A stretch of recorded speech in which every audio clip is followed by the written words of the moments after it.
Hello followers of Wicca. I wasn't able to make a video yesterday, so I'm doing yesterday's Year in a Day challenge and today's Year in a Day challenge together in one video. So yesterday's was Sun and Moon, Divine Polarity in the Sky.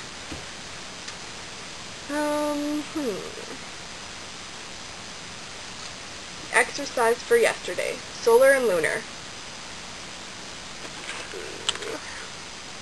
Use the list you developed in yesterday's exercise to help you think of your life in 4 basic categories: your thoughts, your activity, your feelings, and your body.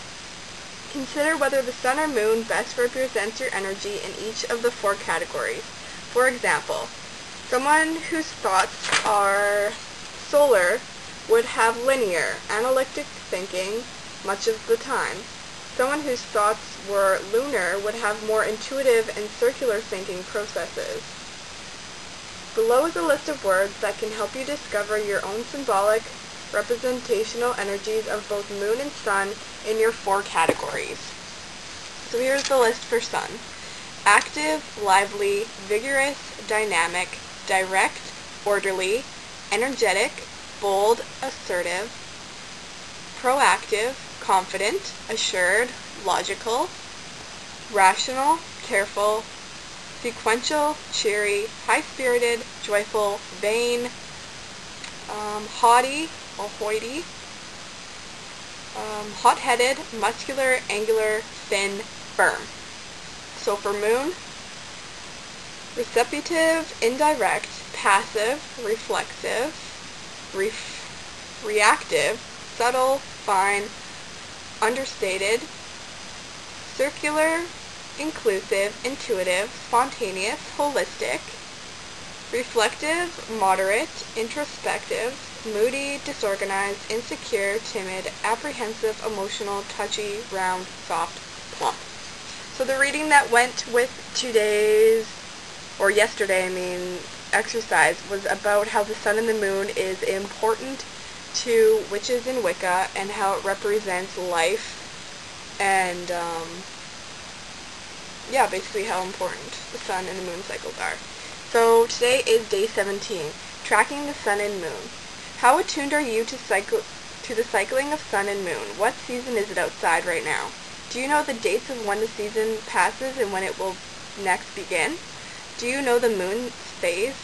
If you are like most people, you rarely take notice of the passage of the moon through her monthly cycles or the sun as it moves through its annual progression of solstices and equinox. Most of us take note of the season and details such as patterns or weather, heat or cold, only when it affects our health or recreational possibilities. But in the world of witchcraft, the stage and location in the heavens of the sun and moon signify magical and spiritual energy tides.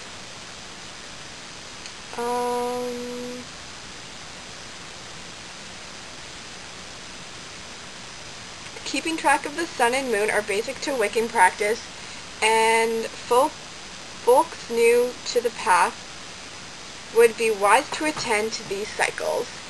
To begin, check your local newspaper to find out the moon's current phase. The waxing moon is the first phase to the end of the second phase. The full moon rises during the end of the second phase. The waning moon occurs during the third and fourth moon phases.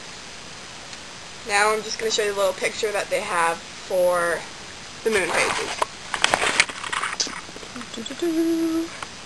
There you go. There you go. Exercise for today. Sun and moon cycles. The Farmer's Almanac, available at most bookstores and through online services, can tell you when the seasons change. You can also check with astrological ephemeris, which charts the passage of the sun and the planets of the solar system as they progress through the 12 constellations. In later days, you will discover the importance of knowing these luminaries and their rhythms. But for now, develop a habit of knowing the cycles of the sun and moon on a regular basis. This alone will begin the process of attuning you to the energies of the god and the goddess. So I guess the last 2 days were basically about the sun and the moon, the purpose of them, how it relates to Wicca, and why they are so important, why you need to pay attention to them, and also with the sun and the moon, during different times of the moon phases, you have to do sometimes, like, certain spells, you have to do it on a waxing moon, a waning moon, etc. Also, the kind of, I guess, holidays you would call them, that occur on certain times of the moon, and yeah. So tomorrow is day 18. I can't believe we've been doing this for 18 days, but it's about meeting the goddess Maiden. There is going to be an exercise, and you're also going to learn a little bit about the chakras. Then day 19 is calling on the Maiden. Hope everyone has a wonderful day. Blessed be.